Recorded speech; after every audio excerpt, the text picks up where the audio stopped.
Et puis, on ne le dira jamais assez, chaque minute qui passe, un enfant de moins de 5 ans meurt en République démocratique du Congo. Et pour mettre fin à cette situation désastreuse, le ministre de la Santé, en partenariat avec des artistes et célébrités du pays, s'implique dans une campagne pour la survie des enfants. Récit de Patricia Panzo.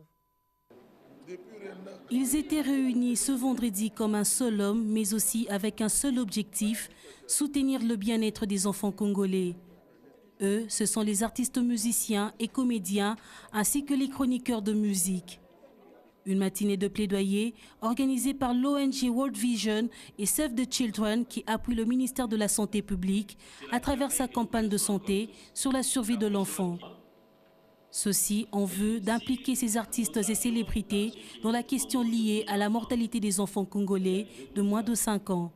Vision mondiale aimerait bien appuyer les efforts de son excellence dans la recherche du bien-être des enfants.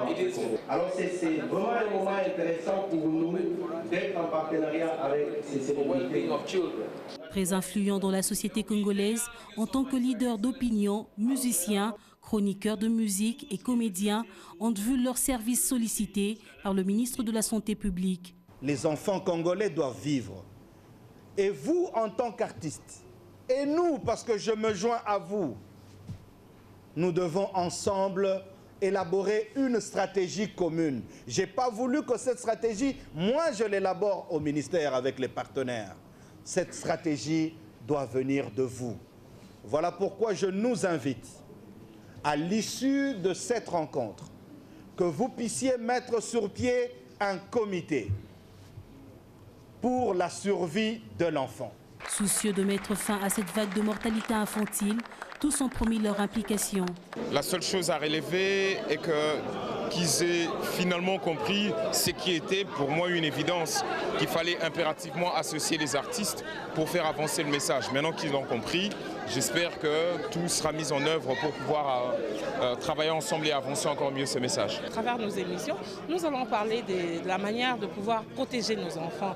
C'est pour ça qu'on s'est engagé tout à l'heure en disant nous aimerons que nos enfants atteignent 5 ans. S'il y a moyen de pouvoir passer un message pendant une émission, en ce qui concerne le sida, en ce qui concerne la malnutrition, la pneumonie, la malaria, parce qu'on a tendance à négliger cette malaria qui tue. C'est vraiment une sorte de responsabilisation pour nous.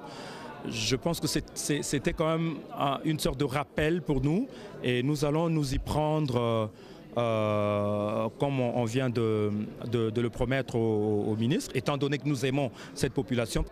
Plusieurs présentations ont marqué cette rencontre dans le contexte actuel de la survie de l'enfant RDC. Et un acte d'engagement a été signé, ce qui prouve à suffisance de l'implication de tous dans cette campagne.